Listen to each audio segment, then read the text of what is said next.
Assalamualaikum warahmatullahi wabarakatuh. Bismillahirrahmanirrahim. Alhamdulillahi rabbil alamin. Assalatu wassalamu ala asrafil anbiya'i wal mursalin wa ala alihi wa sahbihi ajma'in. Amma ba'du. Qala Rasulullah sallallahu alaihi wasallam, kuntum khairu ummati ukhrijal linnas ta'muruna bil ma'ruf wa tanhauna 'anil munkar wa tu'minuna billah. Wa qala aidan, kullu bid'atin dalalah, kullu dalalatin finnar. Wa qala aidan, khairukum man ta'allama al-Qur'ana wa 'allamah.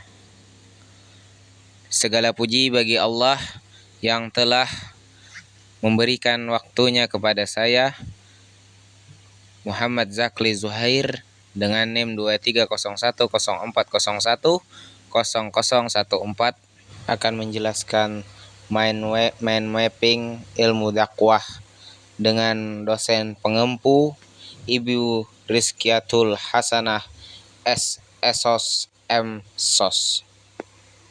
Semoga apa yang saya jelaskan bisa bermanfaat bagi teman-teman semua. Karena apa? Karena kalau mendengarkan penjelasan dari saya, insya Allah yang paham akan lebih paham, yang tidak paham akan menjadi paham, yang tidak paham akan menjadi paham. Insya Allah. Mari kita berdoa sebelum kita membuka penjelasan pada siang, sore, malam hari ini dengan membaca Bismillahirrahmanirrahim. Nah, jadi inilah yang akan kita bahas 25 menit ke depan. Jadi di sini saya sudah membuat mind mapping, artinya itu akar pikiran, ranting pikiran.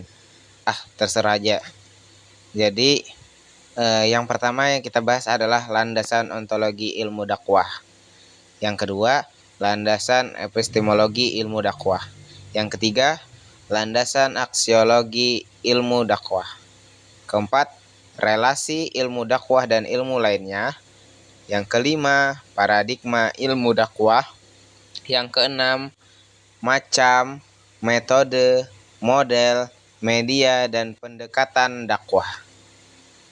Ketujuh, problematika dakwah masa sekarang. Kedelapan, faktor hidayah dalam dakwah. Yang kesembilan, yaitu efek dakwah dan tahap-tahap perubahan perilaku mad'u. Yang pertama, landasan ontologis ilmu dakwah. Landasan ontologis dalam dakwah Islam adalah pemahaman atau pengkajian tentang keapaan atau tentang wujud hakikat dakwah Islam dalam mengkaji problem ontologis dakwah yang juga menjadi perhatian filsafat dalam selain ilmu-ilmu lainnya. Yang kedua, landasan epistemologi ilmu dakwah.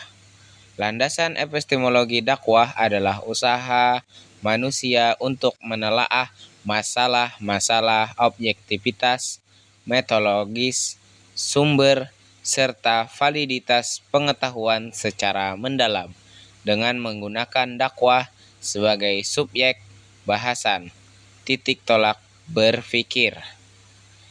Yang ketiga, aksi, landasan aksiologis. Landasan aksiologis ilmu dakwah adalah nilai-nilai yang kebenaran teologis yang bersumber dari Al-Quran dan As-Sunnah yang harus diimplementasikan dalam realitas kehidupan sosial, sehingga nilai-nilai tersebut menjelma sebagai rahmatan lil alamin, rahmat bagi seluruh alam. Selanjutnya, relasi ilmu dakwah dengan ilmu yang lainnya. Seperti yang kita ketahui, relasi yaitu artinya hubungan. Hubungan ilmu dakwah dengan ilmu-ilmu lainnya. Ilmu dakwah ini cenderung masih ilmu yang baru, sehingga masih membutuhkan ilmu lainnya untuk berdiri sendiri. Misalnya, ilmu dakwah dihubungkan dengan ilmu komunikasi. Ada dua macam yang di sini dicontohkan relasi ilmu dakwah dengan ilmu yang lainnya. Yang pertama, relasi ilmu dakwah dengan ilmu agama yang lainnya. Ilmu dakwah sendiri membahas tentang bentuk penyampaian ajaran Islam. Dan inti ajaran Islam adalah akidah, syariah, dan akhlak. Yang kemudian membentuk sebuah ilmu tersendiri yaitu tauhid, syariah atau fikih, dan ilmu akhlak yang disebut dengan ilmu agama Islam. Dan itu semua merupakan bentuk dari materi dakwah. Yang kedua, relasi ilmu dakwah dengan ilmu yang lainnya bergantung pada ilmu sains. Ilmu dakwah sangat memerlukan bantuan ilmu penelitian atau metode riset, baik untuk merumuskan dakwah sebagai ilmu maupun mengembangkannya lebih lanjut, seperti berhubungan dengan ilmu dakwah dengan ilmu filsafat yang mengambil banyak istilah-istilah filsafat. Selanjutnya adalah paradigma ilmu dakwah. Paradigma ilmu dakwah berarti sudut pandang kita terhadap ilmu dakwah. Sudut pandang seorang da'i kepada ilmu dakwah. Sudut pandang para mad'u kepada ilmu dakwah.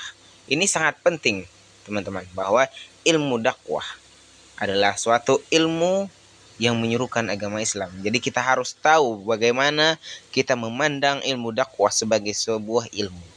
Paradigma ilmu dakwah adalah kumpulan pengetahuan, prinsip, dan metode yang membentuk pandangan dunia seorang dai atau orang yang berdakwah, meliputi unsur-unsur dakwah, macam-macam dakwah, dan lain-lainnya.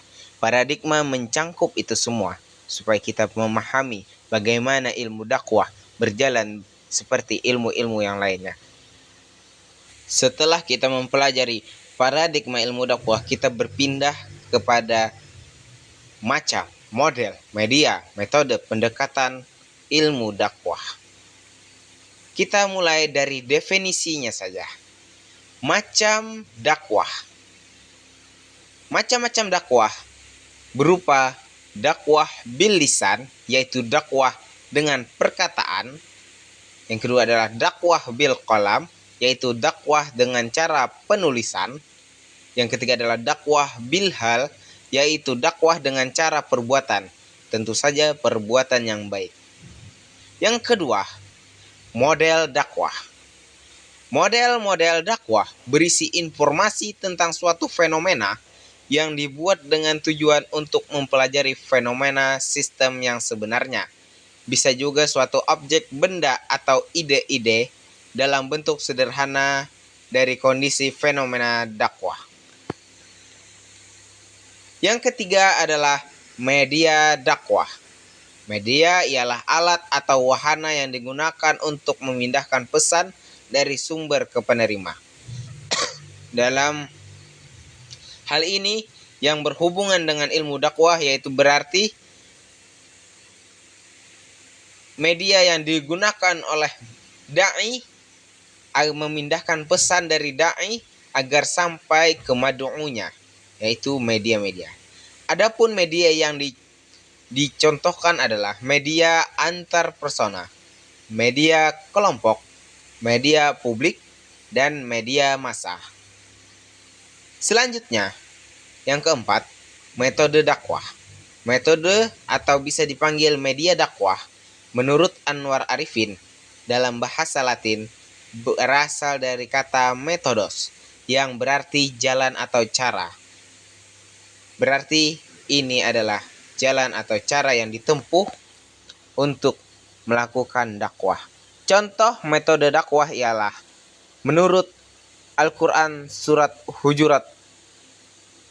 Yang pertama adalah al-hikmah dengan adil, al-hakim.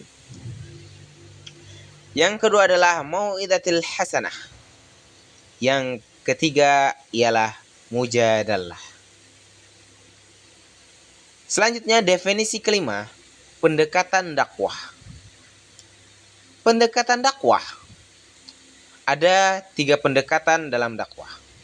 Yang pertama, pendekatan sosial kepada masyarakat umum, kemaslahatan umat. Yang kedua, pendekatan budaya. Karena banyaknya budaya-budaya yang mempengaruhi ajaran Islam, maka budaya sangat mempengaruhi pendekatan dakwah. Yang ketiga, pendekatan dakwah bisa berupa metode dan media yang digunakan da'i sebagai pelaku penyampai dakwah. Itulah definisi yang dapat saya sampaikan. Yang pertama yaitu macam dakwah, model dakwah, media dakwah, metode dakwah, dan pendekatan dakwah. Semua hal di atas sudah ada definisinya, sudah ada contoh-contohnya. Lebih lanjutnya, teman-teman bisa cari di buku Anwar Arifin. Di situ dibahas tentang kelima macam unsur ini yang tidak bisa saya sebutkan satu persatu. Baik, selanjutnya problematika dakwah masa kini. Baik, kita sudah memasuki tahun 2023. Berarti semakin banyak tantangan atau masalah yang kita alami dalam berdakwah masa kini. Mad'unya jelas berbeda. Kita tarik dari definisinya dulu. Masalah yang dialami masa sekarang adalah dari segi da'i, mad'u dan maddah dan lain-lain. Dari segi da'i, karena kolot pemikiran, da'i tidak mau mengikuti perkembangan zaman. Apa yang dimaksud itu? Karena da'i sekarang banyak yang tua. Nah, karena kebiasaan orang tua ini ialah tidak mau mendengarkan dan tidak mau mengikuti perkembangan zaman karena pembahasannya itu saja. Tidak mau memfleksibelkan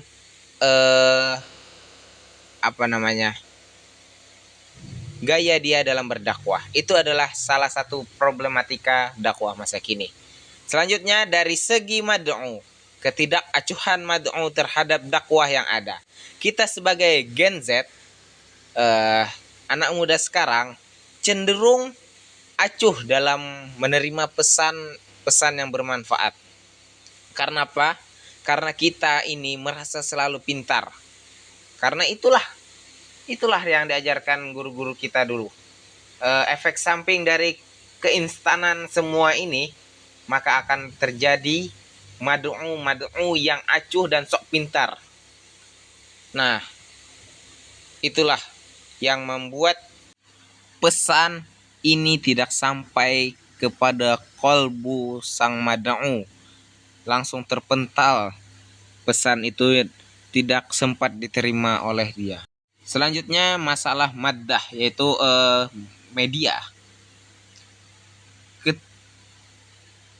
Dari segi maddah, teknologi yang digunakan ini cenderung teknologi zaman-zaman bahala, zaman-zaman dahulu. Sekarang kita serba cepat, serba 4G. Jadi mau tidak mau, dakwah zaman sekarang harus menggunakan teknologi, maupun berupa HP, laptop, YouTube, dan lain-lain. Jadi kita sebagai anak muda harus bisa dan wajib bisa berdakwah menggunakan sosial media, teknologi, HP, dan lain-lain. Karena apa? Itulah kunci dari ini semua. Kunci problematika yang kita terjadi saat ini karena tidak adanya kebisaan dalam menggunakan teknologi dalam berdakwah. Kita cenderung malu, cenderung malu-malu apabila menyampaikan dakwah melalui sosial media, dicap tidak keren dan lain-lainnya. Karena itu ada 3 unsur itu tadi, problematika yang mendasar sekali dari problematika dakwah saat ini, yaitu dari segi da'i, mad'u dan maddah. Semua itu saling berkesinambungan. Karena apa? Karena kalau satu saja tidak dikuasai maka kacau lah dakwah sekarang. Selanjutnya, faktor dakwah, faktor hidayah dalam dakwah. Penjelasannya, faktor hidayah dalam dakwah mutlak hanya dari Allah Subhanahu wa taala. Kita sebagai dai dan mad'u hanya bisa berserah diri dan berusaha untuk berdakwah dan menerima dakwah. Urusan hasil akan ditentukan oleh Allah, karena kalau misalnya sudah dapat hidayah akan mendapatkan ridho dari Allah SWT. Maksudnya apa, teman-teman? Di sini kita sebagai dai mengupayakan segala cara yang kita lakukan untuk mendakwahi seseorang. Telah gugur kewajiban kita berdakwah atas dia. Jadi, urusan hidayah dalam dakwah itu mutlak hanya urusan Allah. Jadi kita hanya bisa mengusahakan kita mendakwahi dia. Maupun ia tidak mau menerima atau mau menerima, itu terserah dia. Itu lagi-lagi kita harus melihat hal tersebut. Karena mutlak hidayah itu datangnya dari Allah. Kita sebagai da'i hanya bisa berserah diri. Bagaimana kalau mad'unya ingin hidayah datang? Maka dia akan terus menjemput hidayah tersebut. Dia harus belajar agama. Kalau tidak, kalau diam-diam saja, maka hidayah itu tidak akan datang, teman-teman.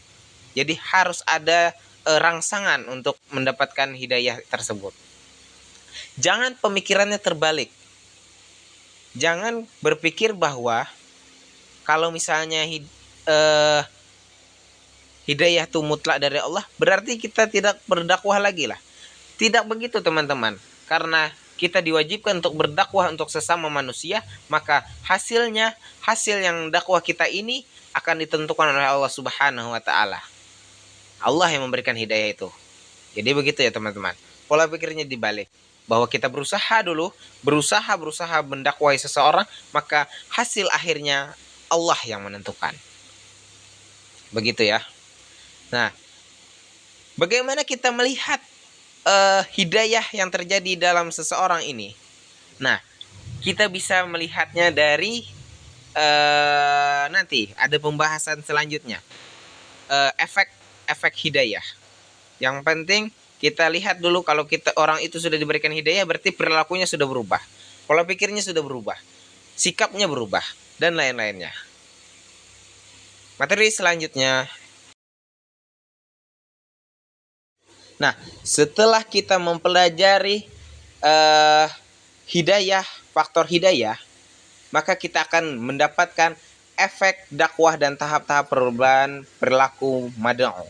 Setelah seseorang itu, seperti saya katakan tadi, sudah menerima hidayah dari Allah Subhanahu wa taala, maka orang itu akan mendapatkan efek dakwah dan mulai melakukan perubahan perilaku terhadap dirinya sendiri. Dalam berdakwah tidak harus ada efek-efek yang ditimbulkan olehnya. Tetapi bagaimana kita mengetahui bahwa dakwah kita berefek kepada seseorang mad'u adalah dengan cara melihat perilaku mad'u tersebut. Setelah melihatnya, cara perilakunya kita lihat pemikirannya, dan pemikirannya kita lihat bagaimana dia mengamalkan dakwah-dakwah yang kita sampaikan. Jadi begini, teman-teman, singkatnya begini, efek apa yang ditimbulkan oleh dakwah? Efek apa yang ditimbulkan dalam berdakwah? Jadi kita bisa melihat cara berpikirnya, teman-teman. Seseorang itu berpikir, kita lihat, oh berarti ini adalah efek yang ditimbulkan karena dakwah kita. Itu yang pertama. Yang kedua, setelah orang itu berpikir, maka akan menyentuh ke hati, atau bisa jadi hati duluan. Mengubah hatinya akan yang dulunya keras sekarang menjadi lembut, mengincar ke kepala, ke pikiran, maka pikiran seseorang itu akan berubah drastis setelah mendapatkan dakwah ini. Setelah itu apa? Setelah sudah pola pikirnya sudah terbentuk oleh dakwah, apa yang dia lakukan? Yaitu dengan cara melakukan sesuatu. Melakukannya contoh sholat. Nah, itu sudah kelihatan bahwa ada efeknya dakwah kita ini. Setelah dia melakukan sesuatu, maka dia akan melakukan pengamalan, mengamalkan apa yang kita dakwahkan itu. Itu adalah efek-efek yang ditimbulkan oleh dakwah. Mulai dari hati, pikiran, perbuatan.